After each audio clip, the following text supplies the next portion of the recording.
Day 1 is hunger. Day 2 is discomfort. But day 3, that's when everything changes.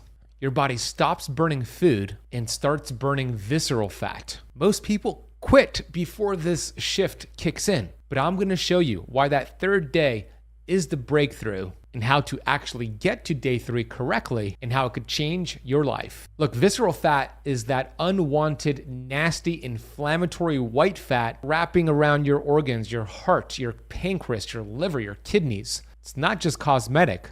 It's the most dangerous fat in your body. It drives inflammation, insulin resistance, heart disease, fatty liver, and even cancer and dementia. The good news is you could melt this visceral fat with a 3-day, 72-hour water fast. I'm going to give you a timeline on what happens throughout those 3 days and why that third day is the magical day. Look, the first 24 hours, it's the hardest. You're hungry, maybe cranky, and your body is still running on glucose, not fat yet. But here's what happens throughout those first 24 hours. At the 14-hour mark, so 14 hours without food, 2 major things happen. Number 1, you complete digestion. This is important because we use a lot of energy, resources, and blood flow to digest food. That's why we hear the term food coma. Yeah, you get tired after eating a big meal. At the 14-hour mark, you're done digesting, and now you create this process called energy diversion, where you divert energy that would have been used for digestion and you divert it towards healing. The second major thing that happens at the 14-hour mark is you start to lower insulin, which is signaling to your metabolism, okay, let's get ready to start burning stored fat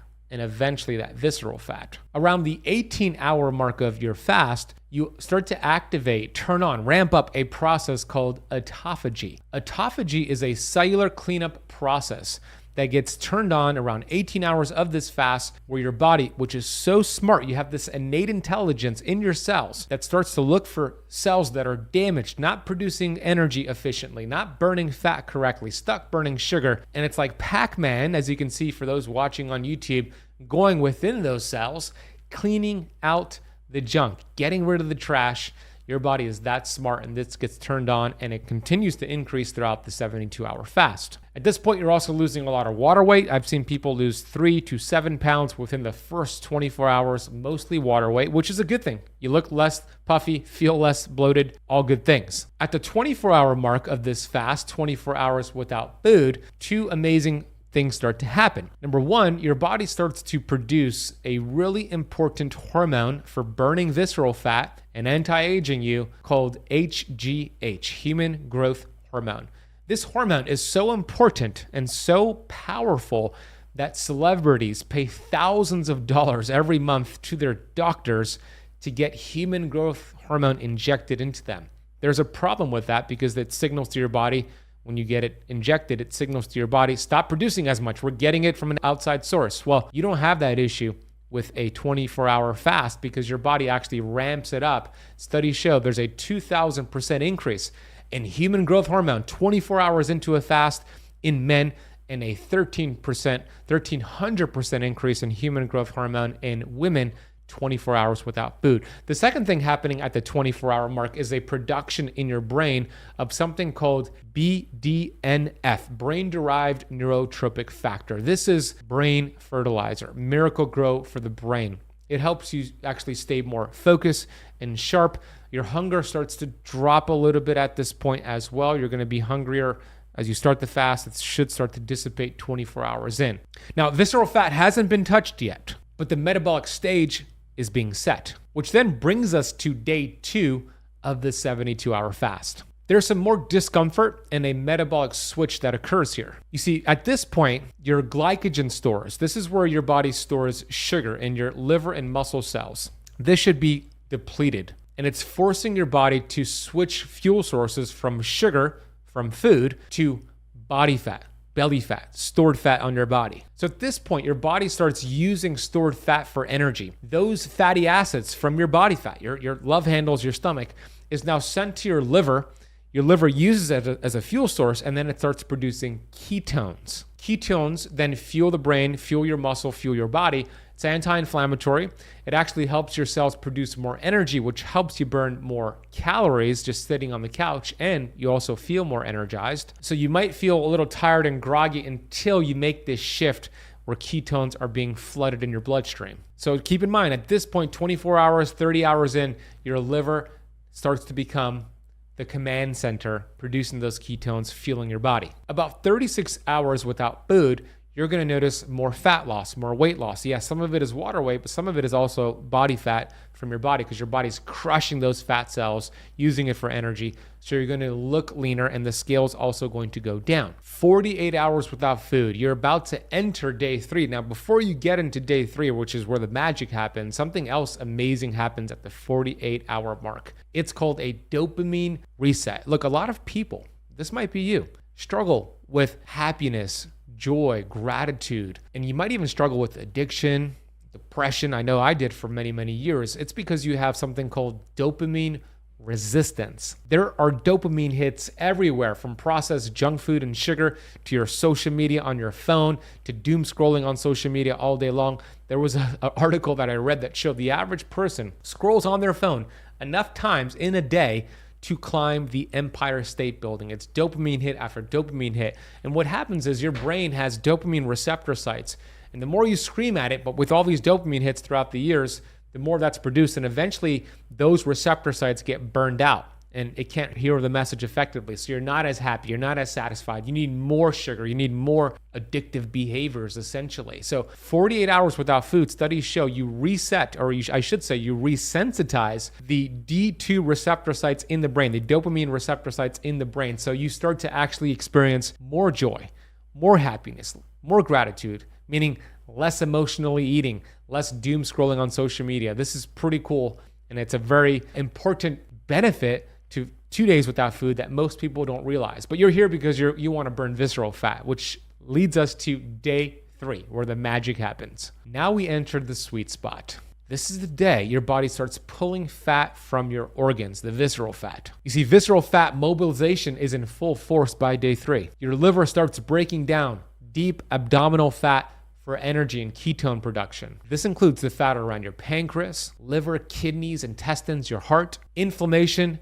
drops significantly. Insulin drops to its lowest point, so you're completely burning fat for fuel here. Ketone production peaks. As I mentioned, it's anti-inflammatory. And that autophagy process of cleaning out the junk, that intensifies. Look, visceral fat is metabolically active. It releases inflammatory cytokines, and now you're torching it naturally. A 2020 study in obesity found that visceral fat is preferentially mobilized during prolonged fasting, even more than subcutaneous fat. That is the key. So every hour in day 3, until you reach 72 hours, every hour on that day 3, you're going to be pulling visceral fat from your body, using it for energy. But that's not the only amazing thing that's happening. At the 72-hour mark of your fast, that's 3 days without food, here's what else that happens. You completely regenerate your stem cells, your intestinal stem cells. Your immune system starts to regenerate. Study after study shows 72 hours without food, you get a reboot in your immune system. This is important because old immune cells, which are called immunosenescent cells,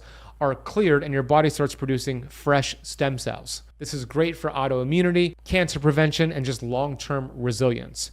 There's also that BDNF, the brain fertilizer, that starts to get even increased at the 72-hour mark. There's that dopamine reset that I spoke about, and your body starts to heal the liver because all the fat that's being pulled from it. Now, are you up for the challenge? It's important to understand that you have to know how to do this correctly. I always make the comparison, and I talk about this in my latest book, Metabolic Freedom. Fasting is like a chainsaw. A chainsaw could get you incredible results. It's a very powerful tool, as long as you've read the user manual. If you didn't read the user manual for the chainsaw and you start wielding it around, you're gonna hurt yourself. Fasting is the same way. Powerful tool as long as you have read the user manual. So let me go over the user manual of a long fast and how to do it properly. You wanna make sure you consume water with unflavored electrolytes throughout your fast. I love Beam Minerals. I have a 20% off code from them. I'll drop a link for them down below. I drink that with water throughout the fast. You want to move your body, not too much exercise, but walking, getting sunlight, that's really a good idea. And you might want to use a fasting tracker app to see how far you are in your fast. There's Zero or Life. There's different free apps out there. You don't want to overtrain during a long fast, and you want to make sure you break the fast properly. Let's get into that right now. After burning visceral fat for 72 hours, you don't want to sabotage it. So you want to break your fast low and slow. Bone broth is a great option to break a fast with, and I like Kettle and Fire, and I'll drop a link for Kettle and Fire down below. You also might want to consume some soft scrambled eggs and avocados, or even like a clean protein shake. Like Equip Foods makes a great protein shake over at equipfoods.com/benazadi for 20% off. You don't want to break a long fast with a whole bunch of carbs, a whole bunch of animal protein, and processed junk food. You're going to erase a lot of the benefits that you achieved during the 72 hours. Who should not do this fast? Well, it's powerful, but it's not for everyone. If you're underweight or malnourished, probably not a good idea. If you're pregnant or breastfeeding, probably not a good idea. If you're diabetic, this could be powerful for you and work really well, but you got to do it supervised, work with a health practitioner. If you're on medication, work with a practitioner. If you have a history of an eating disorder, probably not a good idea. Now, I'm going to answer some more questions on this topic that you have submitted. Before I do, if you really want to learn about, okay, what do you do next after 72 hours? How do you eat? What's the game plan? I have a 30-day roadmap on how to burn belly fat and pull even more visceral fat from your body. It's a really easy 30-day plan, and you could get this plan for free. If you scan the QR code on the screen, you'll get this 30-day ebook. It's a really easy read that'll show you exactly what to do after the 72-hour fast to burn visceral fat. Or if you go to targetbellyfat.com, you could download that free ebook. And I'm doing a speaking tour right now on my latest book, Metabolic Freedom. We're doing book signings, meet and greets, keynote lectures. I'd love to see you in person at an upcoming event. I'm traveling the US. I'm going to Saudi Arabia. If you go to benazadi.com/events, you could see my upcoming dates. Now let's get to your questions. How often should I do a 3-day water fast to keep visceral fat off long term? Once every quarter, so once every 90 days is a good flow, a good routine, or once a year. That would be the bare minimum. Will I lose muscle during a 3-day fast? How do I prevent that? You know, a cool thing about your body is that it's very smart, and you will not really lose muscle because of the human growth hormone that you get during the 24-hour mark. And that surges, so that prevents muscle breakdown. It preserves muscle. And if you're a little bit more low-carb keto before you do this fast, even better. I'm a big fan of that, and I teach you how to do that in my latest book, Metabolic Freedom. Can I drink black coffee or tea during a fast? This is the most popular question. Herbal teas are fine as long as they're not sweetened. Coffee, if it's a clean source, seems to be fine for most people without getting too complicated in the testing here. So organic, clean, medium roasted coffee should be fine. I like Purity Coffee over at ketocampcoffee.com. Coupon code is KETOCAMP for 15% off. What if I feel dizzy or lightheaded during the fast or on day 2? Should I stop the fast? It's really your call, but that's usually because of your electrolytes. So you want to keep the B minerals, the non-flavored electrolytes, consume that with water and stay hydrated, and that should do the trick. Can I work out while doing a 3-day fast? If so, what kind of exercise is best? I don't recommend any vigorous activity or high-intensity exercise. Here's why. You want to use all of your resources for healing, burning visceral fat, not for lifting weights, not for sprinting, not for whatever sport you want to play. But walking, light activity is fine. So I'm not a fan of a lot of working out and strenuous exercise during a long fast. A shorter fast is fine, but a 3-day fast, walking is the most I would recommend. Does fasting affect gut bacteria or microbiome diversity long term?